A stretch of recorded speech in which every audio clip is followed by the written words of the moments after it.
Welcome to Chicago Green Drinks. It's January 2010, and we are speaking with John Quail of the Friends of Chicago River. John, welcome to Chicago Green Drinks. Thanks. Why don't you tell us a little bit about what you do at the Friends of Chicago River? I'm the Director of Watershed Planning for Friends of Chicago River. I've worked there for just about 10 years. I'm in charge of all the projects that we do. We move dirt around, so restoration projects along the riverbank that involve adult volunteers, corporate work groups, those types of groups.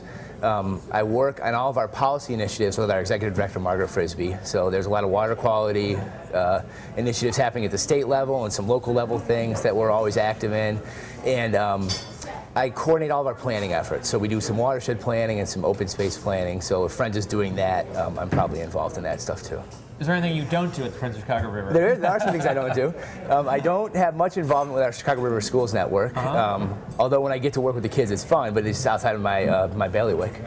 I volunteer for all of our events, but I don't do event planning for Chicago River Day or the Big Fish Ball or our Flatwater Classic, those kind of things.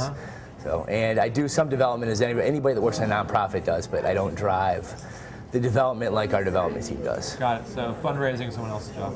It's it's a collective effort, but there's some people that we work with who do a good job of making sure that we're organized and targeting the right prospects and those kind of things. Great. Well, how have you seen the issues, the Chicago River issues, evolve over the 10 years that you have been actively engaged with them? I think the biggest thing that I've seen in the 10 years is the use of the river has just it just skyrockets year after year.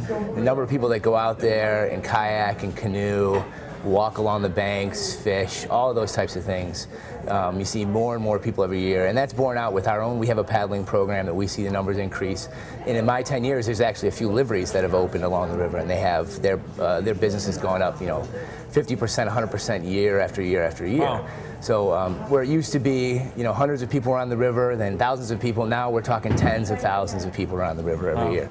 And the more people that get out there, the more they value the river, and it makes what I do a lot easier. Yeah, it seems kind of interesting. I mean, it used to be a day where you'd never seen anyone on the river. Now on summer days, especially weekends, it's very common to see kayakers and canoers on the river. Yeah, if you keep an eye out, you'll find a kayaker on the river every day of the year. Wow. There's guys that are out there paddling right now. The river is an ideal place for kayaking outside of a few water quality issues. It's safe, there's not big boat traffic, the water's flat. And people are out there every day. There's some ice at the moment, however. A little bit, but the river doesn't freeze over too much, so it has to be pretty cold for a while for the river to totally freeze over. Yeah. What do you attribute to the change? Is it the river? Is it healthier? Is it the people just more in the mode of going on the river, or are they is it businesses realizing there's an opportunity there? Anything you attribute for the change? Yeah, it's kind of all of those things, and it starts with making the river healthier.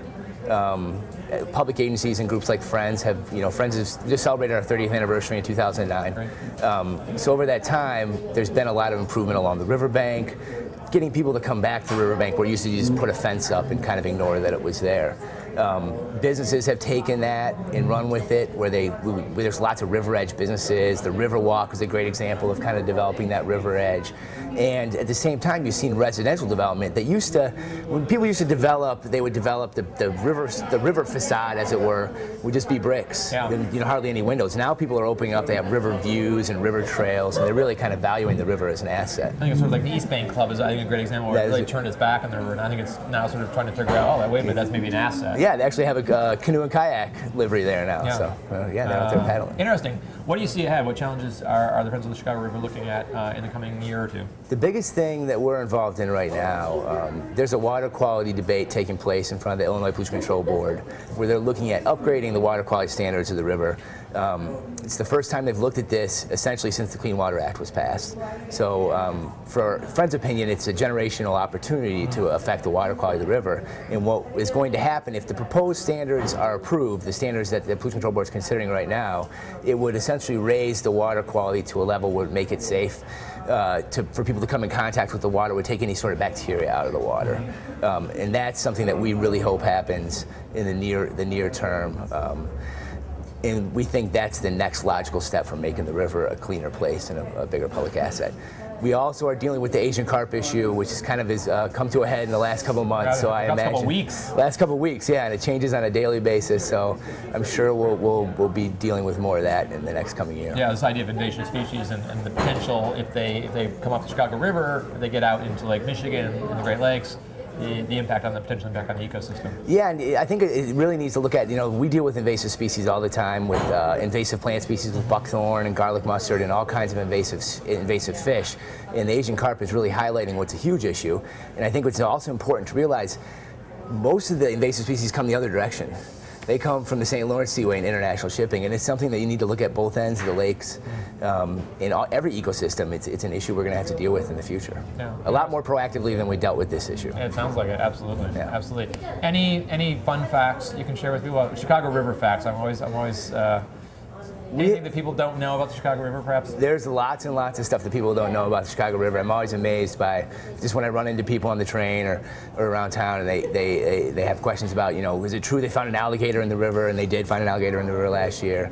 I found there's a car in the river near where I live, and that happens sometimes. You find all kinds of, we have an event called Chicago River Day where we go out at 60 sites throughout the city and suburbs with 4,000 volunteers in the spring, and we clean up the river and plant native plants along the riverbank, and we always find some interesting stuff.